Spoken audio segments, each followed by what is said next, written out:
Hello students, आकाश शर्मा और maths में आपका टॉपिक चल रहा है पृष्ठीय क्षेत्रफल और आयतन। पृष्ठीय क्षेत्रफल और आयतन के बारे में पिछली कक्षा में अच्छे से पढ़ चुके हैं।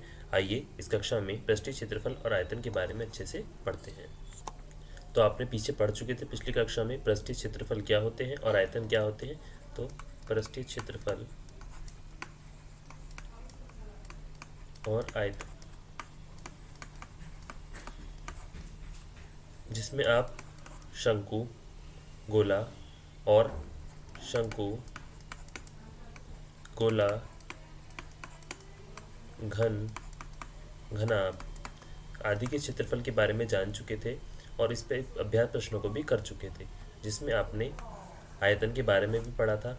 आपने शंकु का आयतन, गोले का आयतन, घन घनाभ का आयतन किस प्रकार होता है वो आप पिछली कक्षा में अच्छे से पढ़ चुके हैं। आइए इस कक्षा में अभ्यास 13.7 में आगे कुछ अभ्यास प्रश्नों को पढ़ते हैं और समझते हैं कि किस प्रकार हमारे क्वेश्चन होते हैं।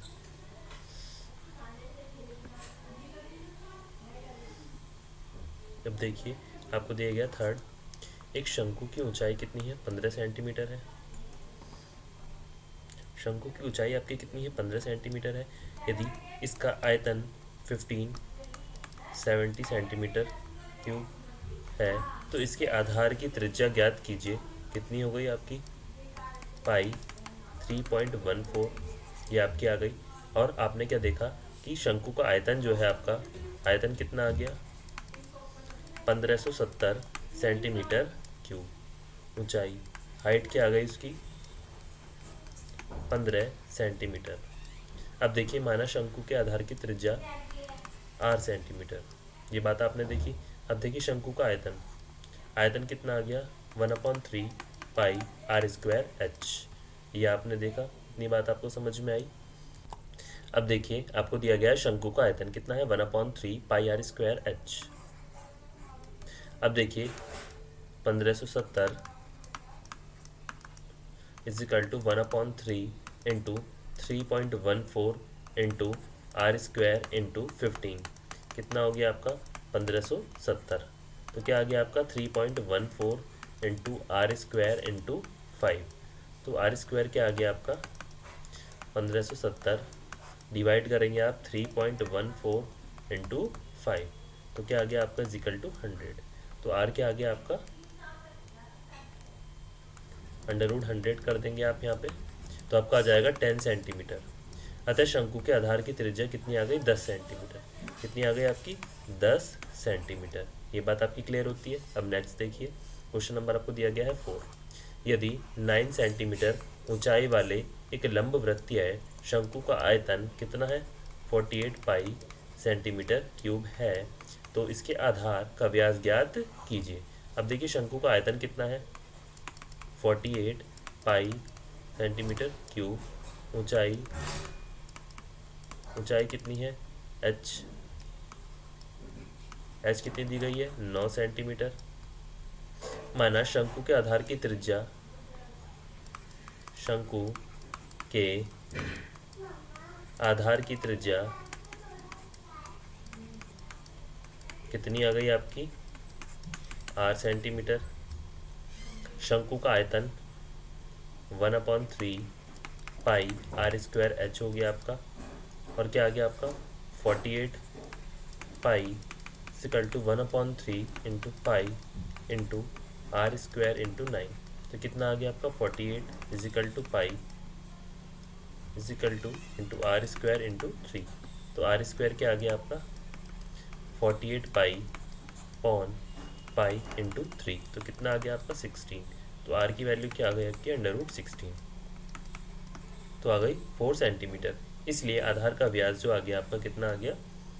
2 इंटू 4 इजिकल टू 8 सेंटीमीटर। अतः आधार का व्यास आपका आ गया 8 सेंटीमीटर। तो आधार का व्यास बराबर 8 सेंटीमीटर, आपका ये आंसर आ गया। और ये बात आपकी क्लियर होती है। अब नेक्स्ट देखिए, क्वेश्चन नंबर दिया गया है। अब देखिए क्वेश्चन नंबर आपको दिया गया है 5। इसमें देखिए ऊपरी व्यास कितना है? 3.5 मीटर वाले शंकु के आधार का एक गड्ढा कितना है? 12 मीटर गहरा है। इसकी धारिता कितनी है आपकी? किलोलीटर में कितनी है ये आपको पता करना है। तो गड्ढे के आधार की त्रिज्या, रेडियस कितनी हो गई आपकी? 3.5/2 तो कितनी हो गई 1.75 मीटर। ऊंचाई h कितनी हो गई, हाइट 12 मीटर। गड्ढे की धारिता कितनी आ गई, गड्ढे की धारिता 1/3 πr² h। तो क्या आ गया आपका 1/3 इंटू 22/7 इंटू 1.75 इंटू 1.75 इंटू 12। तो कितना बन गया आपका 38.5 मीटर क्यूब। ये देखिए यहाँ पर पूरा सॉल्व किया गया। अब 3.8 किलोमीटर को किलोलीटर को हम किस में चेंज करेंगे, 1 मीटर क्यूब क्या आता है 1 किलोलीटर। ये बात आपको समझ में आ गई कि 1 मीटर क्यूब आ गया 1 किलोलीटर, और आपका गड्ढे की धारिता कितनी आ गई 38.5। गड्ढे की धारिता आ गई आपकी, गड्ढे की धारिता किलोलीटर 38.5 किलोलीटर। ये बात आपकी क्लियर होती है। अब नेक्स्ट देखिए, क्वेश्चन नंबर आता है आपका 6। एक लंबवृत्तीय शंकु का आयतन कितना है, 9856 सेंटीमीटर क्यूब है। यदि इसके आधार का व्यास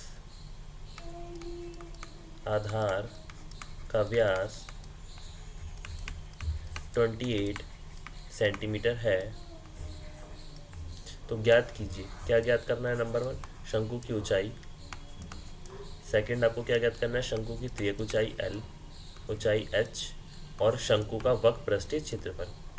शंकु का वक्र पृष्ठीय क्षेत्रफल। अब देखिए नंबर 1 क्या है, शंकु का आयतन, वॉल्यूम क्या हो गया 9856 सेंटीमीटर क्यूब, त्रिज्या r क्या आ गई 48/2, 28/2 कितनी आ गई 14 सेंटीमीटर। ये बात आपकी क्लियर हो गई। अब देखिए माना शंकु की ऊंचाई क्या हो गई h सेंटीमीटर, इसलिए शंकु का आयतन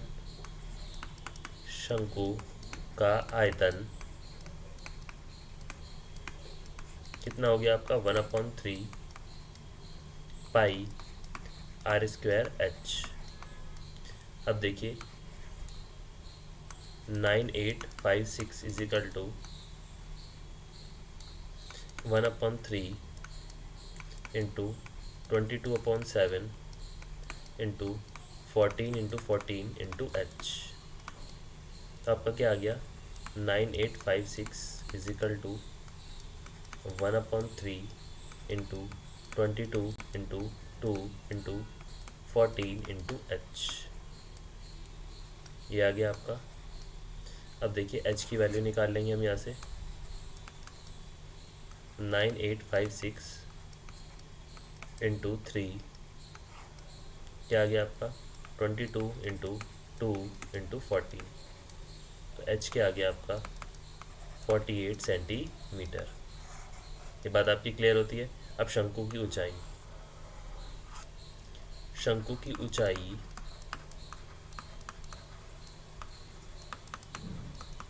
कितनी हो गई आपकी 48 सेंटीमीटर। ये बात आपकी यहाँ पे क्लियर होती है। अब नेक्स्ट देखिए सेकंड, शंकु की ऊंचाई h कितनी है 48 सेंटीमीटर है, और त्रिज्या r कितनी है 14 सेंटीमीटर है। माना शंकु की त्रियक ऊंचाई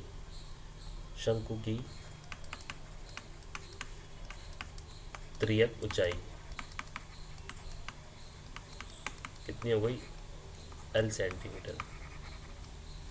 हम जानते हैं कि L² is equal to h² plus r²।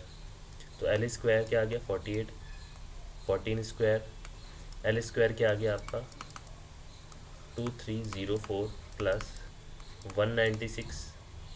तो L² क्या आ गया 2500 आपका, ये टोटल आ गया यहाँ पर इसका। फिर क्या कर देंगे L को अंडर रूट निकालेंगे 2500, तो 2500 किसका अंडर रूट आ गया आपका एल बराबर आ गया आपका 50 सेंटीमीटर। ये बात आपकी क्लियर हो गई। अब देखिए शंकु की त्रियक ऊंचाई आपको दी गई है, एल बराबर क्या है 50 सेंटीमीटर। त्रिज्या आर कितनी दी गई है 14 सेंटीमीटर। कितनी दी गई है 14 सेंटीमीटर। शंकु का वक्र पृष्ठीय क्षेत्रफल कितना है पाई आर एल। शंकु का वक्र पृष्ठीय क्षेत्रफल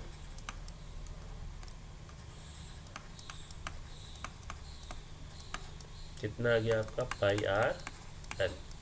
कितना हो गया 22/7 इंटू 14 इंटू 50, तो क्या आ गया 22 इंटू 2 इंटू 50। कितना हो गया आपका 2200 सेंटीमीटर स्क्वायर। अतः शंकु का वक्र पृष्ठीय क्षेत्रफल कितना आ गया आपका निकल के 2200 सेंटीमीटर स्क्वायर। शंकु का वक्र पृष्ठीय क्षेत्रफल ये आ गया 2200 सेंटीमीटर स्क्वायर। अब देखिए क्वेश्चन नंबर आपको दिया गया है 7th में। आप देखिए अब भुजाओं 5 सेंटीमीटर 12 सेंटीमीटर 13 सेंटीमीटर वाले एक समकोण त्रिभुज ABC को भुजा 12 सेंटीमीटर के परितः घुमाया जाता है।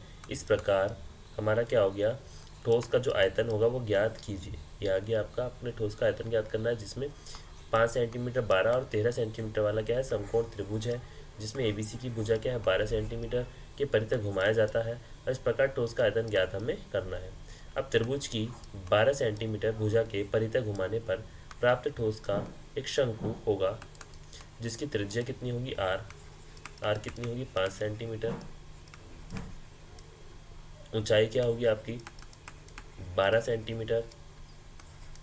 त्रियक ऊंचाई कितनी होगी इसकी 13 सेंटीमीटर। अब ठोस का आयतन कितना हो गया आपका। ठोस का आयतन 1/3 पाई आर स्क्वायर एच। तो क्या आ गया आपका 1/3 into pi into 5 into 5 into 12, तो क्या आ गया आपका 100 पाई सेंटीमीटर स्क्वायर क्यूब। क्योंकि आयतन जितने भी होते हैं हमारे किस में आते हैं क्यूब में आते हैं, तो सेंटीमीटर क्यूब में हमारे आयतन निकलते हैं। जितने भी आयतन आते हैं वॉल्यूम इनको बोलेंगे, वॉल्यूम जो होती है हमारी। अतः अब देखेंगे आप यहाँ पे एक त्रिभुज दिया गया है 12 सेंटीमीटर। ये ABC त्रिभुज दिया है, ये 5 centimetre.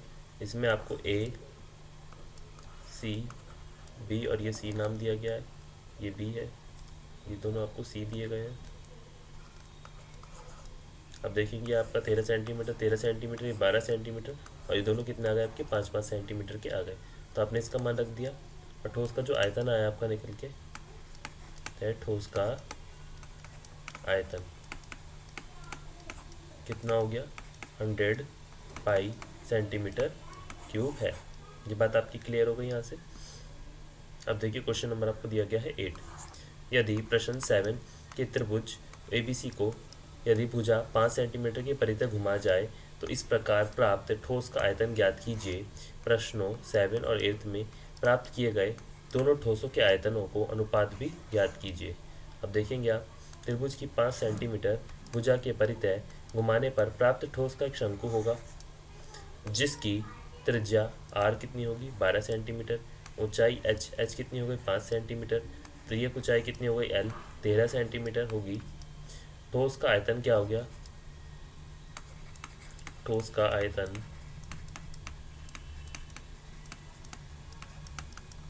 1/3 pi are square H. तो क्या आ गया आपका 1/3 into pi into 12 into 12 into 5, क्या आ गया आपका 240 पाई सेंटीमीटर क्यूब। अतः ठोस का जो आयतन होगा आपका वो कितना होगा 240 पाई सेंटीमीटर की क्यूब। अब देखेंगे ABC आपको दिए गए हैं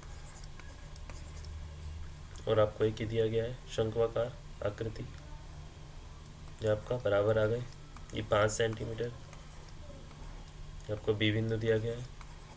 ये दोनों आपके क्या होते हैं, क्लियर होते हैं इस प्रकार से। तो हमारा क्या आ गया ये, अतः ठोस का आयतन बराबर, ये आ गया आपका आंसर। ये बात आपकी क्लियर होती है। देखिए क्वेश्चन नंबर आपको 9 दिया गया है। गेहूं की एक बोरी 10.5 व्यास और ऊंचाई 3 मीटर वाले एक शंकु के आकार की है। इसका आयतन ज्ञात कीजिए। इस डोरी को वर्षा से बचाने के लिए कैनवास से ढका जाना है। वांछित कैनवास का क्षेत्रफल ज्ञात कीजिए। अब गेहूं की बेरी क्या आ गई हमारी, डेयरी की त्रिज्या आ गई आपकी, ये ऊंचाई आ गई आपकी इतनी, आयतन आ गया 1/3 पाई स्क्वायर, इसको रख दिया यहाँ पर, हमारा आ गया 86.625। अब गेहूं की डेयरी का आयतन आ गया आपको, त्रियक ऊंचाई आपको दी गई है, तो त्रियक ऊंचाई का फॉर्मूला आपने लगा दिया और हमने निकाल लिया एल। तो एल की वैल्यू आ गई आपकी 6.505 लगभग। तो वांछित कैनवास का क्षेत्रफल पाई आर एल हमने निकाल लिया, तो 99.85। वर्षा से बचाने के लिए वांछित कैनवास का क्षेत्रफल आ गया 99.825 मीटर स्क्वायर। तो आज हमने क्या सीखा, हम किस प्रकार से आयतन को निकाल सकते हैं, और से बेस हमने क्वेश्चनों को भी किया कि आयतन हमारे किस प्रकार निकलते हैं, कैनवास के, शंकु के, त्रिभुज के। आगे का हम नेक्स्ट क्लास में सीखते हैं। आज के लिए थैंक यू।